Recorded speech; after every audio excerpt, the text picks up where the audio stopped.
this June,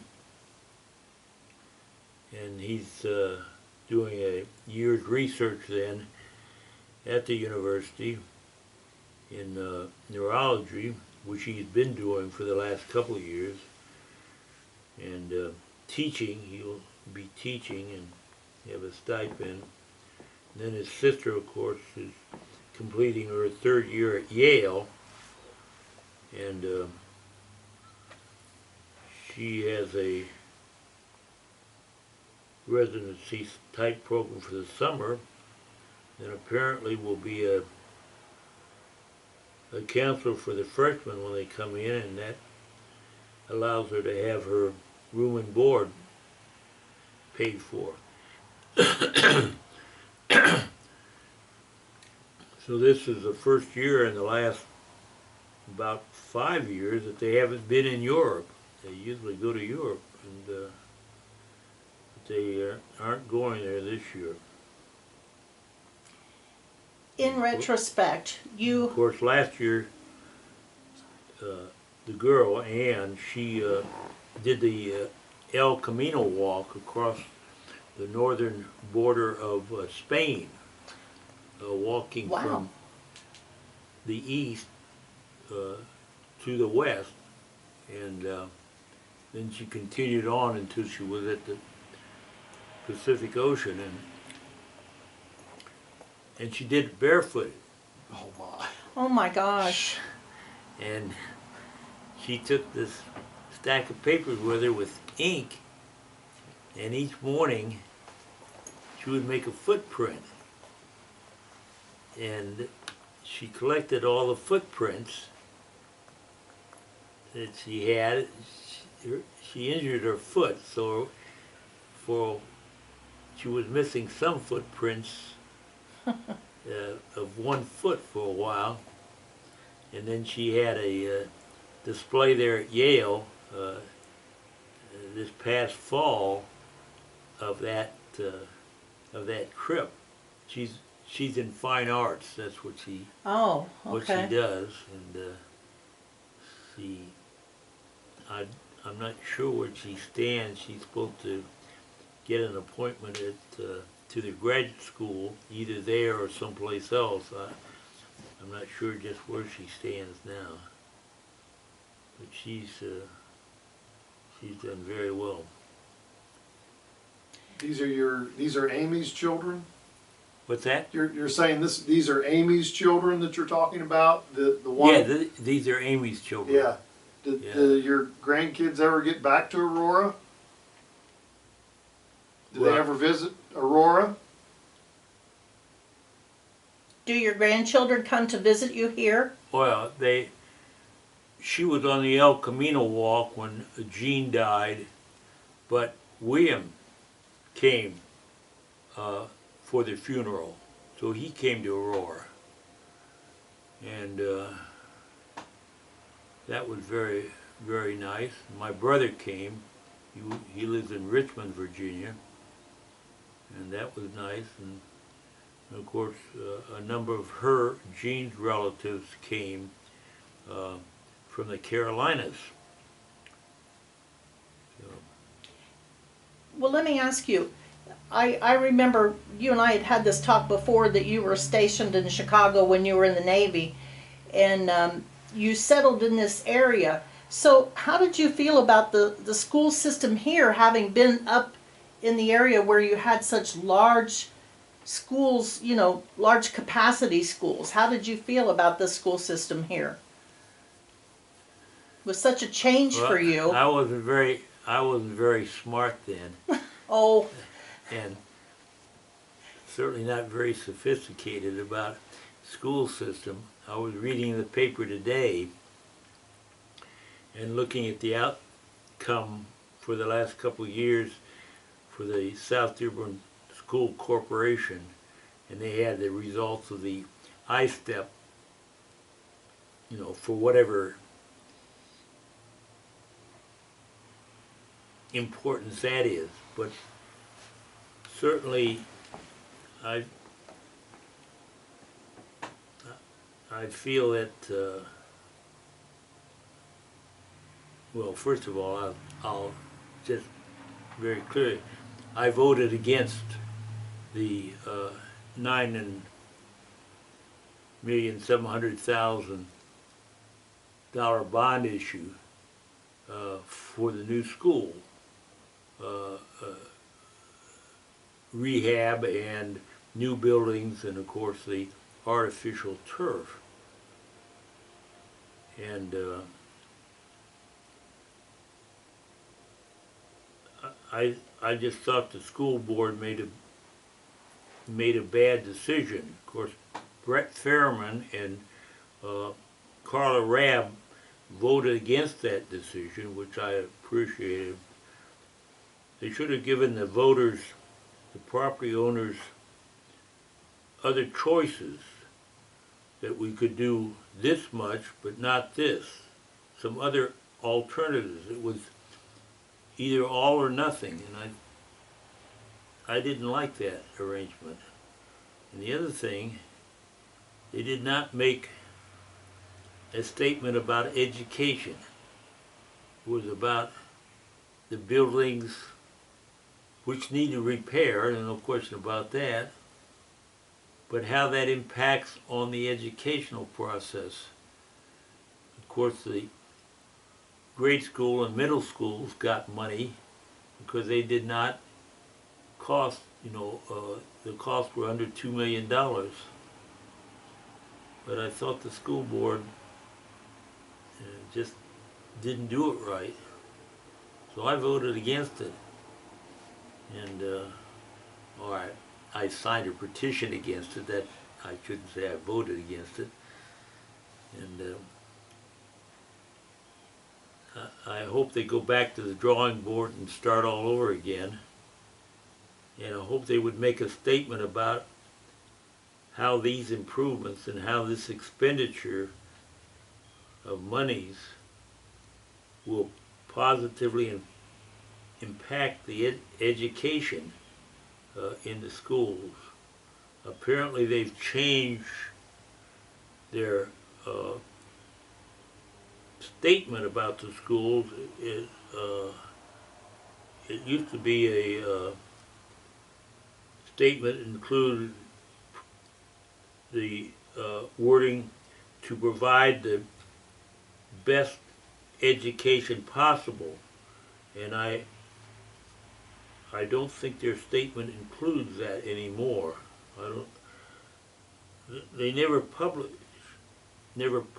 the statement in the newspaper. Of course, they may have done it in the 3 summer meetings, but of course I couldn't go to those or anything, and I didn't see it printed in the paper. But I would think that they would have used their statement and would show how these expenditures would actually address their statement, what they want to try to accomplish. And I just didn't see that. And of course it could have come through because I have a difficult time in reading the papers. But get back to your question, how did I think about the school? Well, of course, I thought it was pretty good. Of course, it was just the Aurora schools then. And of course, we recognized that we had to upgrade the old high school, and I was on the board and the planning for that addition down there, which I think turned out pretty well. You've got more classrooms, and you've got the library, and I think you got a chemistry lab, and I thought that was a reasonable addition at that time.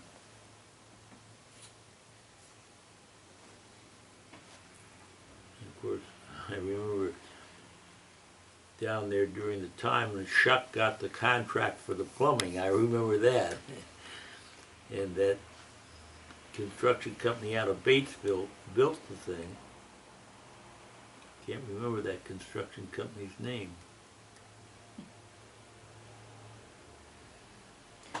Do you feel that your children got a fair education here? Were you happy? Were you pleased with the education that they got through our school system here?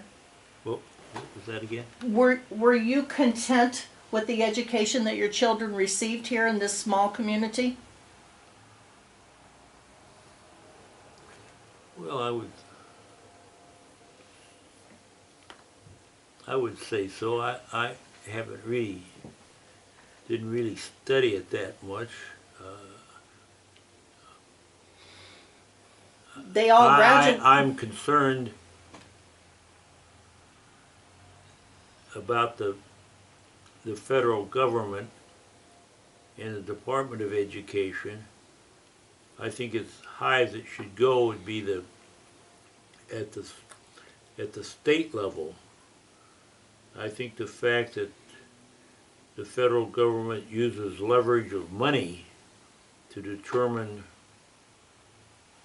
what goes on at the local schools,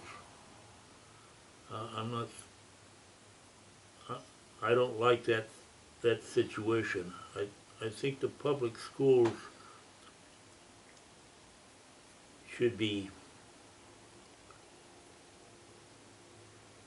remain in the hands of the local public, and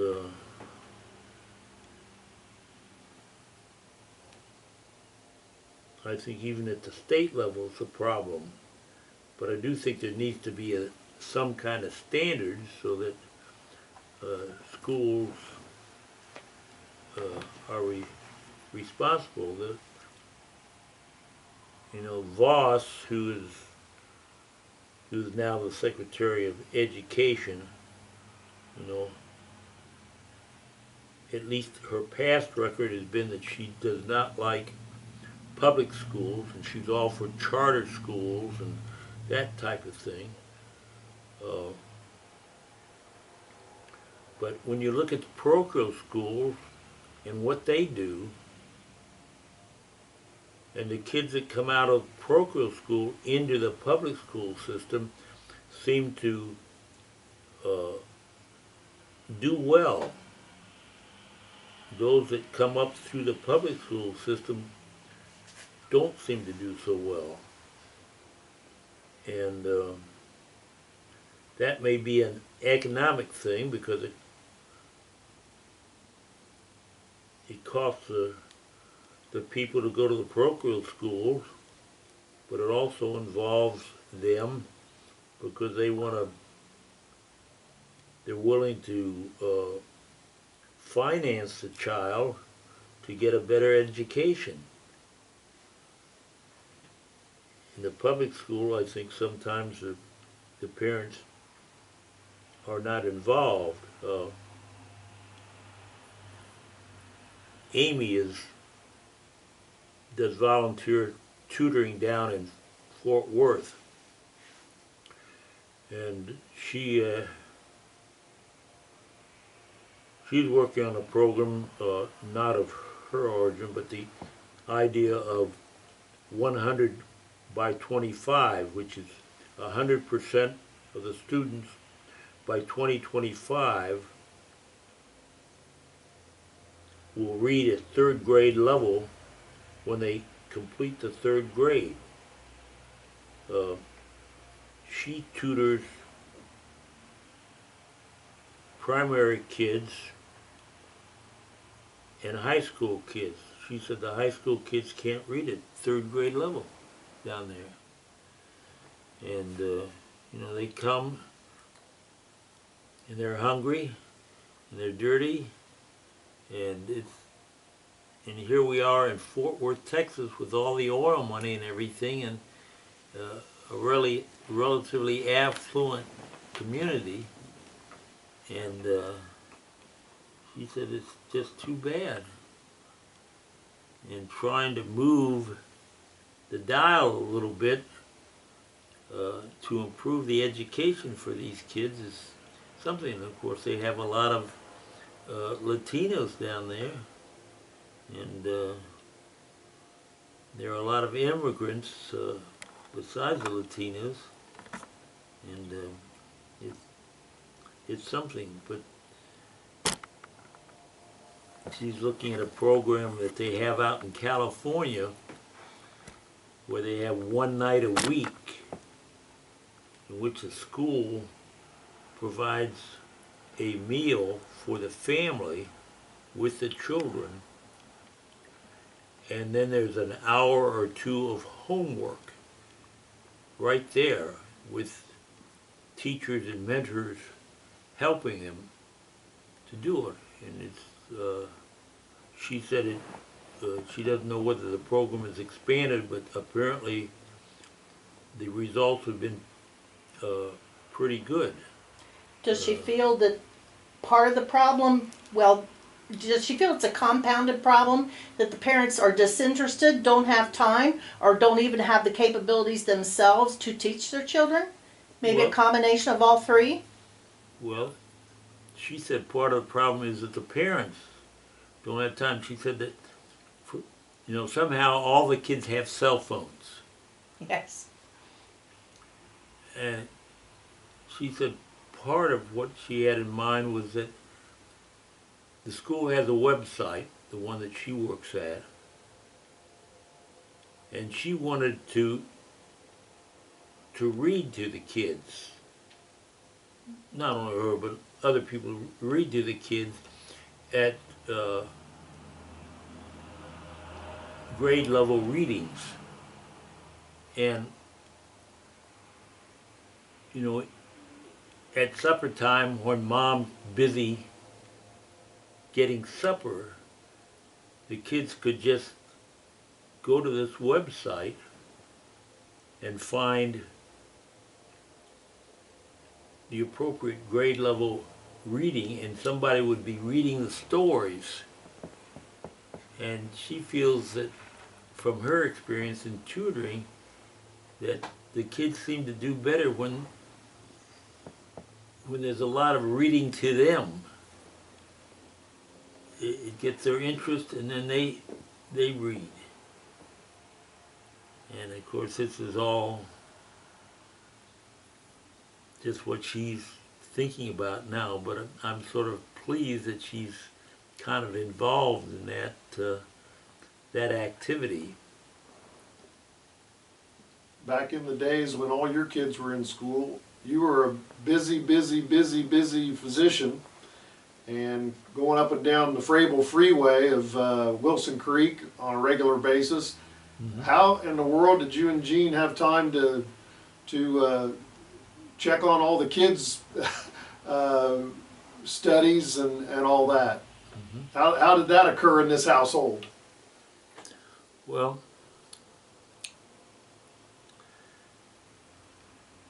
I'm sure she's just a dreamer, but that's sometimes what it takes to try to improve the situation.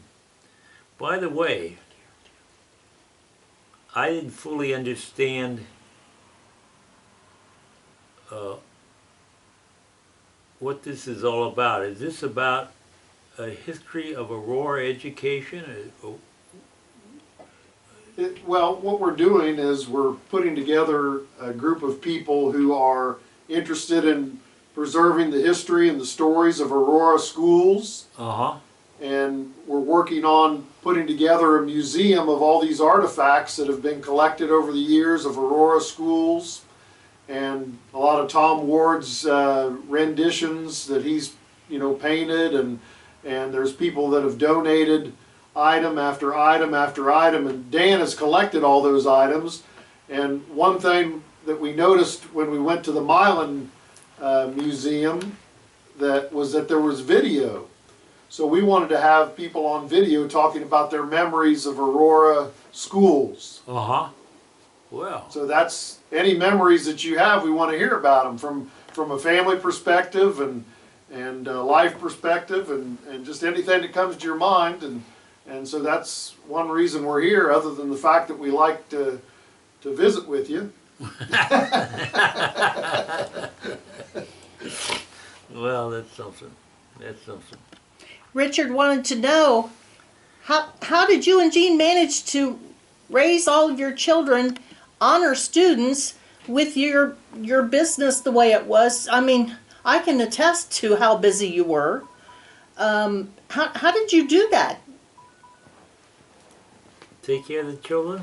How did you manage to raise honor students and I have didn't the raise them. practice you had? Gene raised them, unfortunately, and they remind me of that. Dad, you weren't home, you know, that type of thing.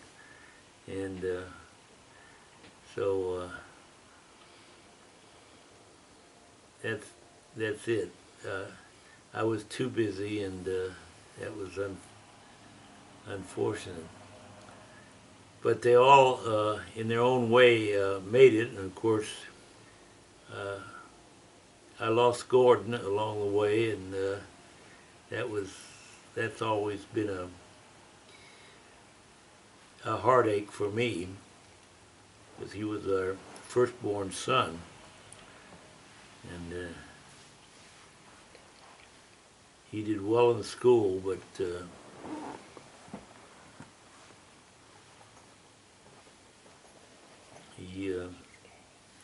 he separated from the family, and he has not come back. I know that I know where he lives in Cincinnati, and he had one of the labs up there. Used to be called Lab 1, but I don't know what it is now. And it may be associated with the University Medical School. But that's it. But otherwise, they've done pretty well out of the Aurora school. I think they all, of course, Garth and Amy, they went to boarding school. They went to boarding school early, and Garth didn't want to come back here for high school. And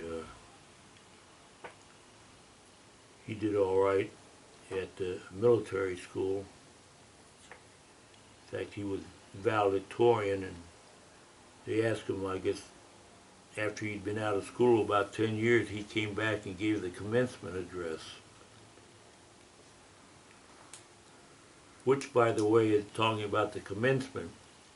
While I was on the school board, the new president of Indiana State University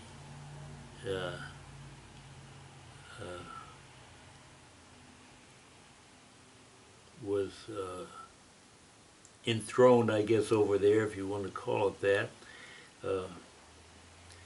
And Gene was asked by the University of Akron to represent the university at his inauguration, if you will. And so we went over there, and she was in cap and gown, and of course had the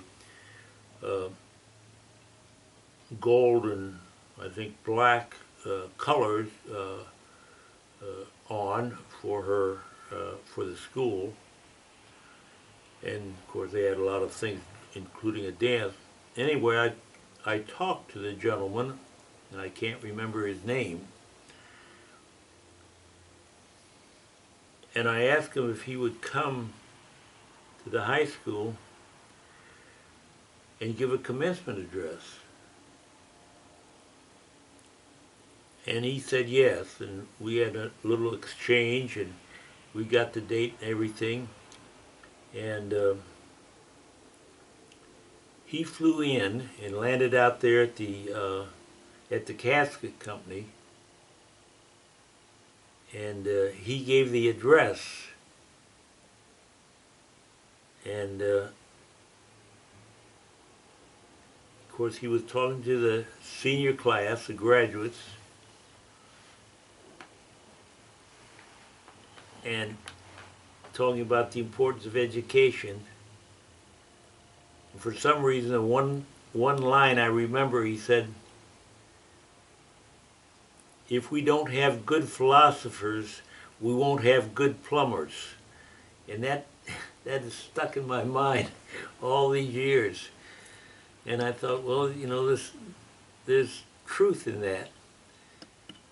We have to have good people at the top. And I suppose you say that's trickle down type education, but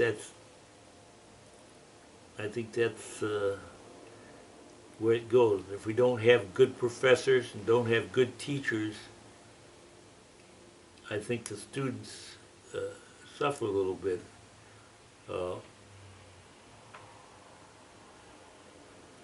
I don't know how you felt about it when you were going to school, but I think my kids all felt by the time they got to college that their background in chemistry was relatively poor. And I think Chuck Rice was a nice guy, but I'm not so sure that he was a good chemistry instructor. And of course, my own experience, the high school I graduated from, we had an excellent chemistry instructor and course. And when I went to the University of Illinois, I really aced the chemistry courses.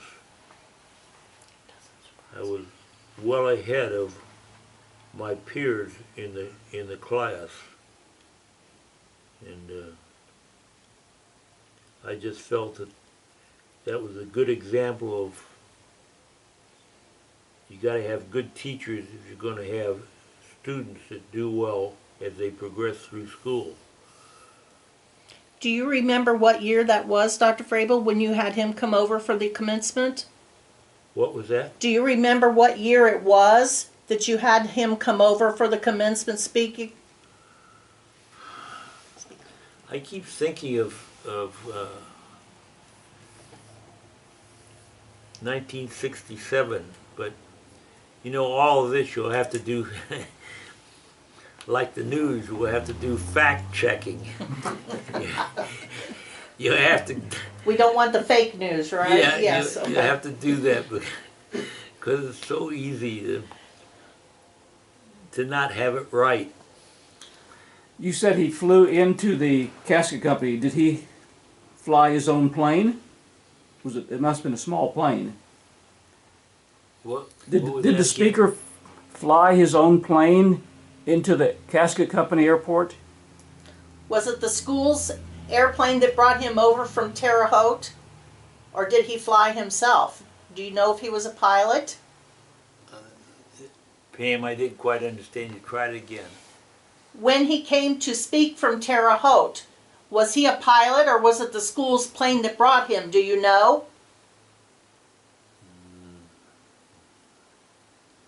No, You're not sure? yeah, try it once again Okay. for me.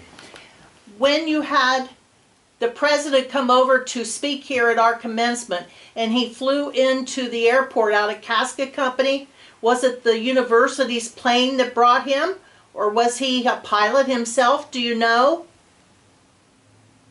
Yeah. I don't think I can answer that. We're just curious.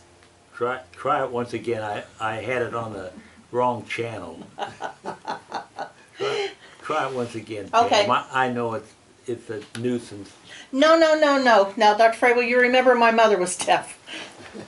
I just had it on the wrong channel. That's okay. Do you remember when he came to be the speaker, the president came from Terre Haute, and he flew into Casket Company airstrip out there? Was it the school plane that brought him, or do you know if he was a pilot himself? Oh no, he didn't. I think somebody flew him in. He was not a flyer. Okay, we were just curious. Yeah. Well, you had graduated before that, didn't you? No, I graduated in 71. Oh, you didn't I was right graduate until before Pam. 71? Well, huh. Well, anyway, So the commencement speaker, you said you couldn't remember his name. Is there any, has that come back to you yet, perhaps? uh-huh. Do you remember his name yet? No, I can't. You might be able to look that up. Yeah, If he- what was he? Indiana State. He was president of Indiana State? It was Indiana State University, is that correct? Yeah, well, it's just like, Elmer Davis came back and gave his commencement address. And I believe the commencement address is down at the, copy of it is down there at the railroad station, Oh, in that collection. If you go down there, I gave the library a book or two that he had written copies of them, and I believe that a copy of his address, which was what 1953, something like that, that he'd come back to Roar and give that address. And of course he was, I'm sure that'll be included in your museum, the story of Elmer Davis. And there's a gentleman listed here, Dr. Alan Carson Rankin, from Yeah. 1965 to 75. yeah, what was his name again? Dr. Alan Carson Rankin. Yes, okay. Yes, he came. I thought he did a good job that day. I remember that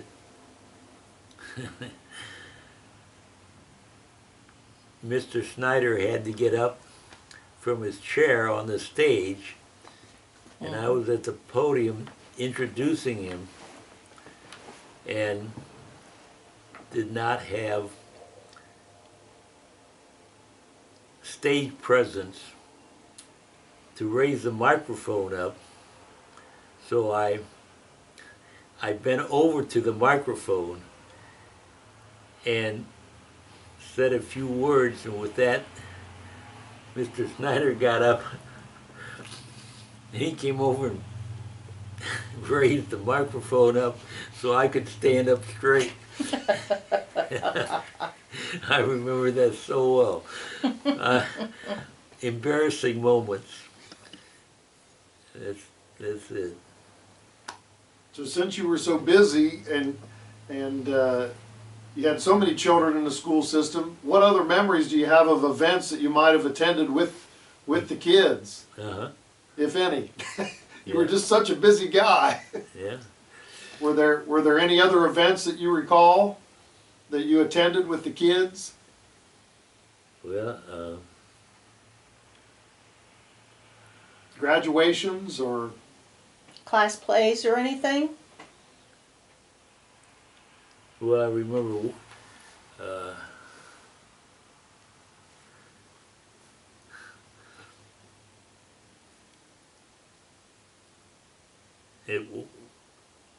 I guess this was before graduation, and it was sort of they used to give out the awards, ahead of time. They had a meeting ahead of time. The parents would be there and everything, but it was not at graduation. Yeah, awards night. Yeah. Yeah. That was back in the... Mr. Snyder, and this was at the time that I think Gordon was there, and Mr. Snyder's, instead of saying to the people to rise, he said, "Please raise." And they didn't get up. I remember that so well. Oh. That's something. Dr. Frabel, he was my, this is Richard, he was my, Mr. Snyder was my history teacher. Yes. And I used to make a Mr. Snyder's dictionary, and I hope he never sees this, but all those mispronunciations and misuses of words, I had a notebook full of them that he would just mispronounce things in class, and I actually phonetically spelled out some of the things that he he would mispronounce or say wrong. It was really he was really a malaprop, the king of the malapropisms. Snyder is Yeah, Mr. Snyder. the one I remember is sesquicentennial. Sesquicentennial. Yeah, when we were having. Is he still living? You know, I don't know. I really don't know. I'm not sure if he is or not. I've seen pictures of him on Facebook, but I don't know how old they were. He left when they went to the new school, didn't he? Did he stay on until the new school? I don't know if he was still teaching or not. And then Yeah, he Greg would have been took over if he then? was my teacher. He would have been. Yeah, exactly. Yep. He was. Why don't you tell me? Did you attend the high school sporting events like basketball and football games? No? Well,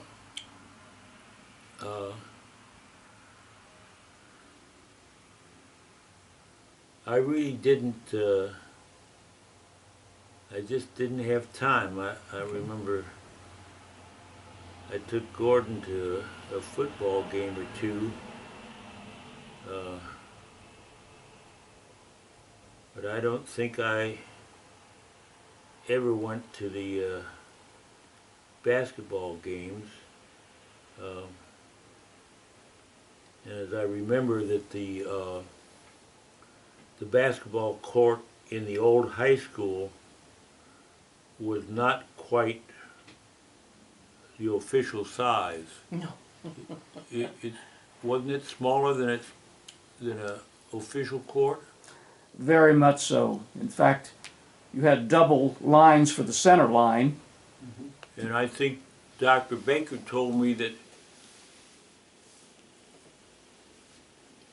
apparently he played in the, wasn't there a basketball court down there in the old opera building or something? Yes. Down on 2nd Street? In the dinosaur building that Yes. we're looking at now. Yes. Well, it's in the Opera House down the street. Oh, down the Yeah, street, that's yes. where they played ball before. Before And there when was a would that gym. have occurred? Oh, there was a gym in the old In the North Side School in the basement, so it 40s would have been maybe? before 30s? that. 30s, maybe? Do you remember what year Dr. Baker graduated? Was that in? He was a. Well, I think Probably the late 30s, early 40s? I think that he got to play in this court here, and it wasn't a building built in 1937?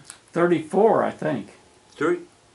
34? Well, I think the cornerstone said 36, and then it flooded the next year. So they probably started building it in 34, 35, but I the see. cornerstone said 36. The question would be, did they build the gym at the same time the high school, or was that added I later? think so.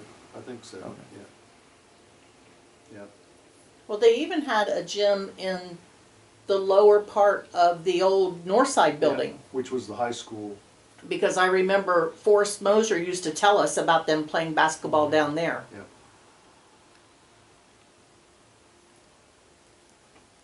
Bill Funk, your neighbor over the hill years ago, when we lived at 450 Park Avenue, they lived at 451 Park Avenue, and had the slaughterhouse down there.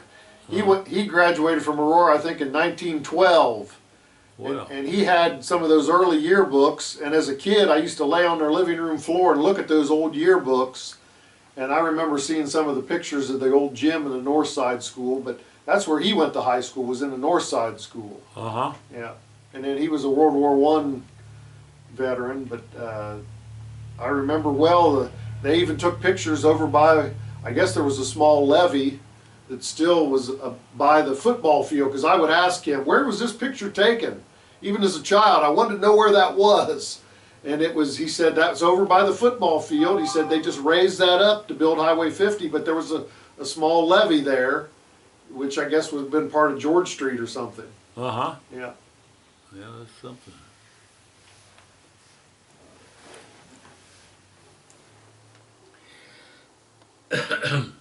We sure like to reminisce, don't we?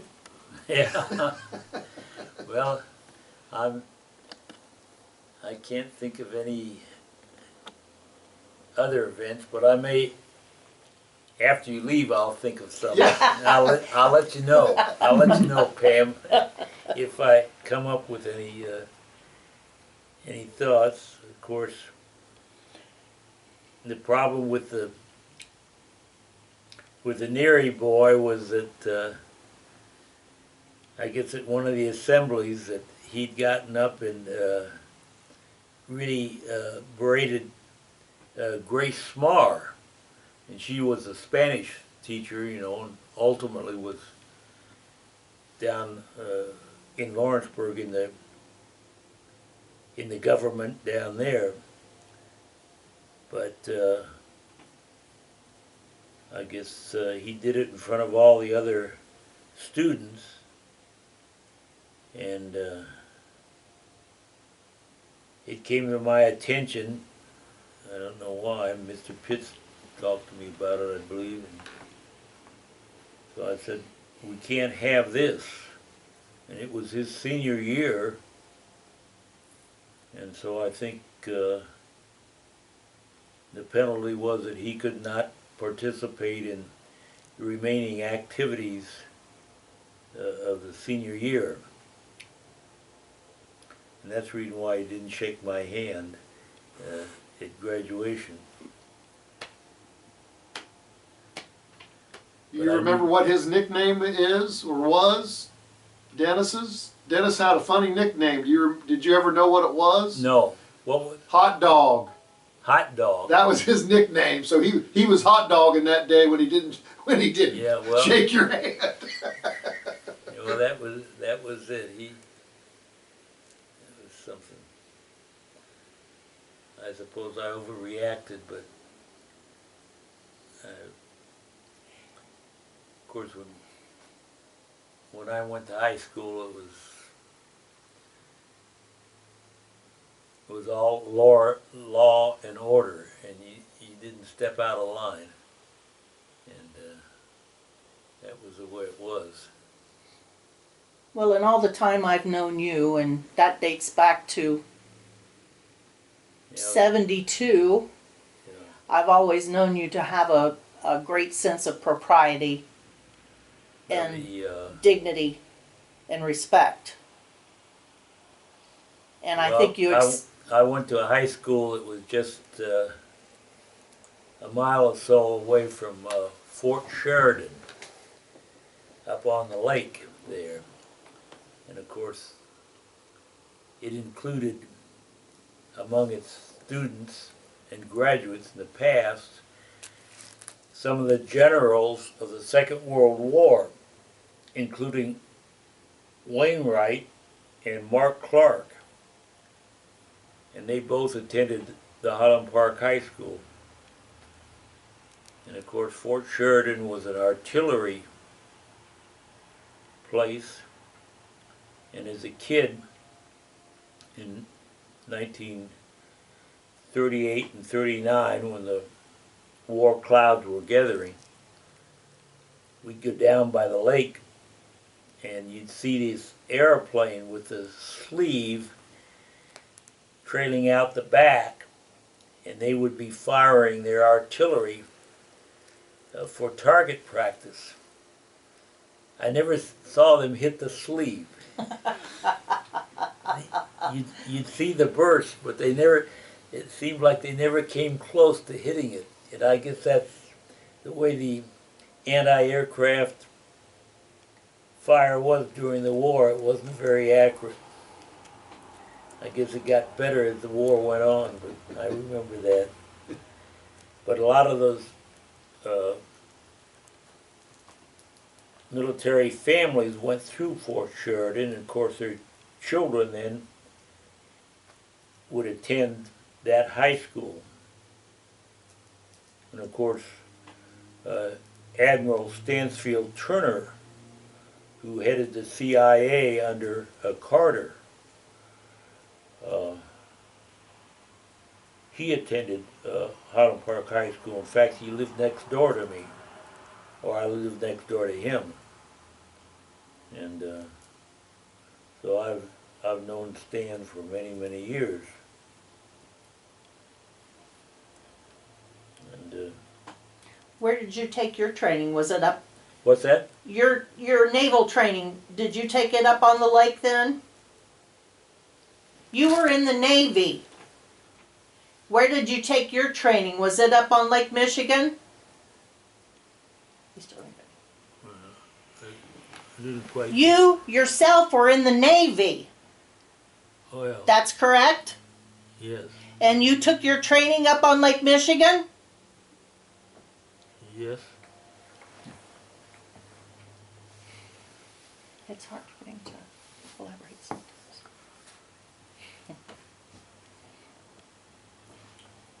Is this picture over here of you in the Navy? That's Is- correct. Who is it? That's, no, that, No. Who is that? That might be Jack. I don't know. Who is Dr. it? Frabel, who's this picture? What's that? There's a picture here, a black and white picture of a gentleman that's in a uniform.